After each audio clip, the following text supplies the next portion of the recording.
Welcome to John's stitch. நம்ம இப்போ வாங்க ஆரி பழகலாம். அதில் தான் என்ன சாதாரண செயின் ஸ்டிச் தான், ஆனால் சில்க் த்ரெட் இல்லாமல் நம்ம ஜரி த்ரெட்டை வச்சு தான் போட போகிறோம். ஃபஸ்ட்டு நான் ஒரு சிங்கிள் த்ரெட் நூலை வச்சு போட்டு பழகிட்டேன். அடுத்து இப்போ நான் உங்களுக்கு காட்டுற வீடியோ வந்து டபுள் த்ரெட்டில் தான் எடுத்திருக்கேன். அந்த ஜரி த்ரெட்டு டபுளாக எடுத்து ஃபஸ்ட்டு டைம் தான் பழகுதேன், அதை தான் வீடியோ எடுத்து போட்டிருக்கேன்.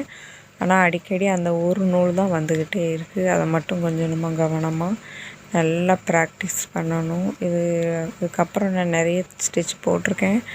ஒன்று ஒன்றா உங்களுக்கு வீடியோ அப்லோட் பண்ணுதேன். பிகினர்ஸருக்கு ரொம்ப யூஸ்ஃபுல்லாக இருக்கும். வீடியோ பிடிச்சிருந்தால் லைக் பண்ணுங்கள், சப்ஸ்கிரைப் பண்ணுங்கள், பெல் பட்டன் டச் பண்ணிங்கன்னா நான் போடுற வீடியோ உங்களுக்கு உடனுக்குடன் வரும். நம்மளோட சேனலில் எனக்கு தெரிஞ்ச தையல் மற்றும் சமையல் போட்டிருக்கேன். உங்களுக்கு விருப்பம்னா பார்த்து யூஸ் பண்ணிக்கோங்க. இப்போ நான் போடுற இந்த ஆரி ஸ்டிச்சு வந்து யூடியூப் பார்த்து தான் பழகுதேன். நான் எல்லா வீடியோலையுமே சொல்லியிருக்கேன். பிகினர்ஸாக இருந்தால் நம்மளாலையும் முடியும். இன்ட்ரெஸ்ட்டும் மட்டும் இருந்தாலே போதும். கவனமாக அதை செஞ்சாலே முடிஞ்சிடும்.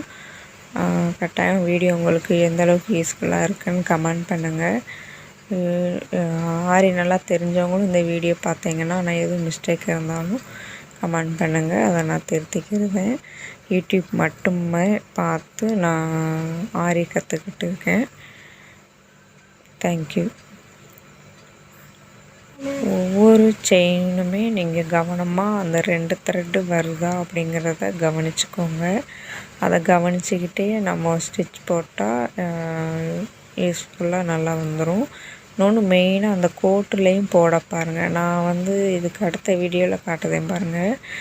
நான் வந்து செயினில் கரெக்டாக அந்த ஊசியை எடுத்து திருப்புதாம்மா, செயின் வருதா, 2 நூல் வருதா, இதைத்தான் கவனித்து நான் போட்டுக்கிட்டே இருந்தேன். ஆனால் அந்த கோடை கவனிக்காமல் எனக்கு ஒரு சாயலாக போகும். அதை நான் பிரிச்சுட்டு மறுபடியும் ஸ்டார்டிங்கில் இருந்து நான் தைச்சேன். இதுக்கு அடுத்த தையல்